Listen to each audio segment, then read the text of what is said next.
हमारे भारत का महापर्व महाशिवरात्रि जो हमारे भारत में बड़े उमंग उत्साह से मनाया जाता है और उसके साथ साथ 75वीं आज़ादी का अमृत महोत्सव, ये भी हमारे लिए उत्सव का कार्यक्रम है, क्योंकि ये भी हमारे भारत के लिए एक उत्सव है। आज हमें आज़ाद हुए 75 वर्ष हो गए और इसको एक ब्रह्मा कुमारी ने नाम दिया है आज़ादी का अमृत महोत्सव, स्वर्णिम भारत की ओर, जिसका उद्घाटन स्वयं माननीय नरेंद्र मोदी जी ने 20 जनवरी को हमारे माउंट आबू हेडक्वार्टर से ही किया, जिसके अंतर्गत भाई साहब ने बताया कैसे कैसे कार्यक्रम रहेंगे। हमारा हर कार्यक्रम, हर प्रोग्राम सिर्फ राष्ट्र हित में हम मानवता को और मानवता में देवत्व को जागृत कर सके, ऐसी हम बहनों की और इस संस्था की शुभ भावना इस पूरे विश्व के लिए भी रहेगी और खास हमारे भारत के लिए है, क्योंकि भारत एक ऐसी भूमि है जो देवों की भूमि है, जो स्वयं परमात्मा की भूमि है, जिन्हों का जन्म इस भारत भूमि पर होता है। इसलिए शिव जयंती को कहा जाता है भारत की त्रिमूर्ति शिव जयंती। 86वीं त्रिमूर्ति शिव जयंती लिखा हुआ भी है। परमात्मा का आगमन इस विश्व को परिवर्तन करने के लिए होता है। इस विश्व का परिवर्तन कैसा होना चाहिए, वो परमात्मा स्वयं आकर के हम बच्चों को बताता है कि हे मानव, हे मेरी आत्माएं, हे मेरी संतान, अपने जीवन को पहचान। तू याद कर किस देश का तू रहने वाला है, कौन सी ये भूमि थी जिस पर तू रहता था। ये भूमि भारत भूमि, स्वर्णिम भूमि, सतयुगी दुनिया कहलाती थी, जहाँ देवी देवताओं का राज्य था। आपसी भाईचारा कैसा था? स्नेहमयी था, शांत वातावरण था। ऐसी खुशमय दुनिया के हम रहने वाले, और धीरे धीरे धीरे धीरे आज हम कहाँ पहुँच गए हैं। नाज हमें आज भी अपने भारत पर उतना ही है, लेकिन आज हमारे अंदर वो देवताओं वाली क्वालिटी नहीं रही है। आज हम कहीं ना कहीं मजहब के झगड़े, आपसी पारिवारिक झगड़े, न अनेक तरह की बातों के अंदर उलझ गए हैं। अब हमें परमात्मा स्वयं आकर के इस नरकीय कलयुगी दुनिया से बाहर निकालने के लिए आते हैं। इसलिए उनके इस दिवस को शिवरात्रि के नाम से भी जाना जाता है। शिवरात्रि का भावार्थ क्या है, आज का मेन यही लक्ष्य है, क्योंकि आने वाले कुछ दिनों बाद शिवरात्रि का त्यौहार हमारे भारत में बड़े धूमधाम से मनाया जाता है। तो सबसे पहले हम शिव के बारे में जानते हैं कि शिव कौन है। शिव शब्द ही हमें बहुत कुछ बताता है। शिव माना कल्याणकारी, शिव माना जो शव ना ले, अर्थात शरीर ना ले। परमात्मा को कहा जाता है वो अजन्मा है, अकर्ता है, अभोक्ता है। ऐसी परमात्मा की महिमा हम सुनते आते हैं। तो उनका नाम शिव है, जिसकी पूजा हमारे भारत के अंदर पूरे कोनों में 12 ज्योतिर्लिंगम के रूप में पूरे धूमधाम से की जाती है। उस शिव का स्वरूप जो हमारे भारत के अंदर और हमारे धर्मों के अंदर माना और पूजा जाता है, वो है ज्योतिर्लिंगम, ज्योत के आकार का शिवलिंग। ज्योति स्वरूप परमात्मा का जो नाम है वो शिव है, परमात्मा का जो स्वरूप है वो ज्योतिर्लिंगम है। परमात्मा का जो कर्तव्य है वो है मानव को देवतुल्य बनाना, भारत को माना विश्व को स्वर्णिम दुनिया बनाना। ये परमात्मा का विशेष कर्तव्य सृष्टि रंगमंच पर चल रहा है। शिवरात्रि, रात्रि का भाव क्या है? रात्रि तो ये हर 12 घंटे के बाद आती है। क्या इस रात्रि में भगवान आता है? या एक साल के बाद हम जो शिवरात्रि का दिन मनाते हैं वो शिवरात्रि है। रात्रि शब्द का संबोधन जो है, रात्रि माना अंधकार, अंधकार माना अज्ञानता का अंधकार।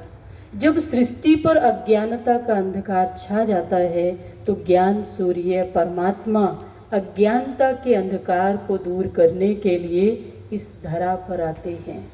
तो इस कलियुगी तमो प्रधान दुनिया के अंदर आज मानव दुराचारी, भ्रष्टाचारी, पापाचारी ना कैसे कैसा बन गया है। अनेक तरह के आचार उसके जीवन में हैं, लेकिन सदाचार को वो भूल गया है। जो परमात्मा ने हमें अच्छाई धारण करने का गुण दिया था, कहीं ना कहीं हम उसको गंवा बैठे हैं। तो परमात्मा स्वयं आकर के इस कलियुगी तमो प्रधान की रात्रि के अंदर यही संदेश देते हैं कि हे मानव, अपने जीवन को सुधारने का, अपने जीवन को श्रेष्ठ बनाने का समय आ चुका है। दुनिया बदलने का समय आ चुका है। कलयुग को सतयुग बनाने का समय आ चुका है। तो हे मानव, अपने जीवन को परिवर्तन करो। शिवरात्रि पर तो केवल हम अक्क धतूरा भांग बेलपत्र व्रत सिर्फ ये कार्य करते हैं और शिवरात्रि को मना लेते हैं। वास्तव में शिवरात्रि केवल और केवल इन चीज़ों के लिए नहीं है। ज़रूर इनके पीछे भी कोई ना कोई भाव है, अर्थ है। अगर हम उस भाव को, उस अर्थ को समझ जाएं तो मैं समझती हूँ कि आने वाली आगामी शिवरात्रि को हम बड़े ही हर्ष और उल्लास से मना सकते हैं। शिवरात्रि पर हम व्रत रखते हैं, उपवास करते हैं। व्रत का अर्थ क्या है? व्रत माना प्रण होता है, व्रत माना प्रतिज्ञा होती है।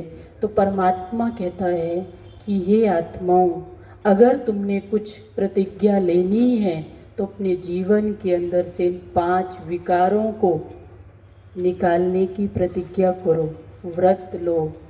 तो आप क्या कहते हैं सभी? अगर हम ऐसा व्रत धारण कर लें, ऐसी प्रतिज्ञा ले लें, तो भारत क्या बन जाएगा? क्या बन जाएगा? स्वर्णिम बन जाएगा। और आप क्या कहलाओगे? देवता। तो ये देव भूमि बनना दूर नहीं है। हम किसी को भी दोषी नहीं ठहरा सकते। कहीं ना कहीं हम मानव स्वयं ही स्वयं के दोषी हैं। जब तक हमारे अंदर ये 5 विकार हैं, तब तक हम एक दूसरे को ही दोषी ठहराते रहेंगे, एक दूसरे में कमियां निकाल। अगर हमने 5 विकारों को निकालने का व्रत ले लिया तो हम देवव्रत बन जाएंगे, देवता बन जाएंगे। तो व्रत लेना है तो ये लेना चाहिए उपवास। उपवास का अर्थ है उप प्लस वास। जो ऊपर रहने वाला है, ऊपर वास करने वाला है, उस परमात्मा के निकट रहना है। और परमात्मा के निकट रहने के लिए मन बुद्धि को स्वच्छ बनाना है। जब आपकी मन और बुद्धि स्वच्छ बन जाएगी तो आप परमात्मा के निकट होंगे, परमात्मा के दैवी गुणों को जीवन के अंदर धारण कर सकेंगे। ऐसा सच्चा उपवास हमें रखना चाहिए। ऐसा व्रत तो दुनिया में हम, जैसे आहार का व्रत तो दुनिया में सभी रखते हैं। आज हम भोजन नहीं करेंगे, आज व्रत है हमारा। ये तो हमारे शारीरिक स्वास्थ्य के लिए बहुत अच्छा है, लेकिन मन के लिए हमें शुद्धता का आहार करना है। शुद्धता का आहार का अर्थ है हमने अपने मन को शुभ विचारों से भरना है, सकारात्मक सोच को बढ़ाना है। तो ऐसा व्रत अपने जीवन के अंदर धारण करना। बेलपत्र का क्या अर्थ है? कहते 3 पत्ते जो हैं एक डंडी से जुड़े हुए होते हैं, वो शिव पर चढ़ाए जाते हैं। उसका भाव है कि 3 पत्ते मना ब्रह्मा विष्णु महेश एक परमात्मा से जुड़े हुए हैं। मना ब्रह्मा विष्णु महेश भी उस परमात्मा की रचना है।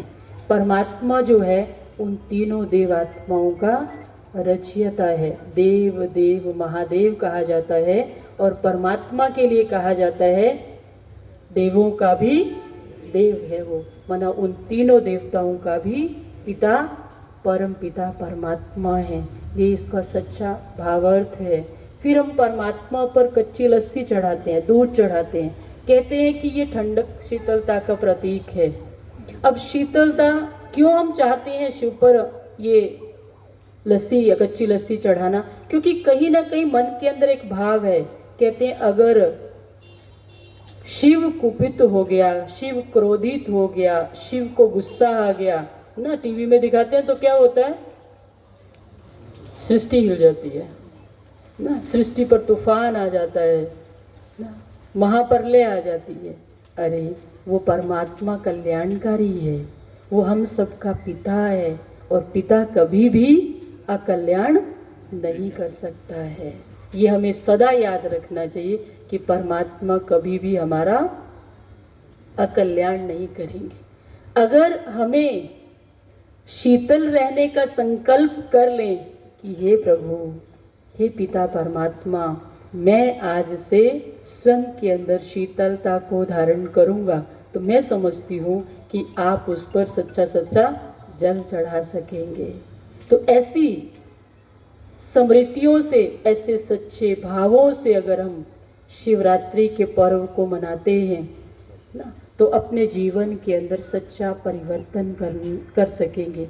इस सच्चे रहस्य को समझते हुए हम इस आने वाली आगामी शिवरात्रि को मनाएंगे।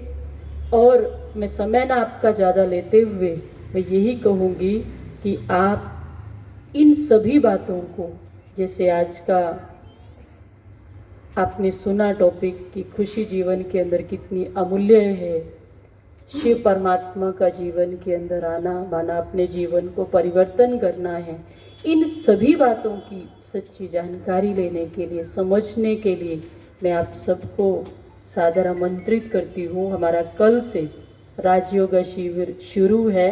सुबह का टाइमिंग भी रखे हुए हैं आप सबके पास, वैसे तो पम्फलेट गया हुआ होगा। सुबह के टाइम है 7 से 8 और शाम के टाइमिंग भी है 7 से 8। सिर्फ ये 7 दिन का राजयोग शिविर करके अपने जीवन और परिवार को आनंदित करने के लिए आप अपने जीवन के अंदर आज ये संकल्प इस सभा से करके जाएं कि मुझे अपने देश का परिवर्तन करने के लिए अपने जीवन को परिवर्तन करना ही है, ये राजयोग ज़रूर सीखना है। अच्छा जी, ओम शांति, ओम शांति।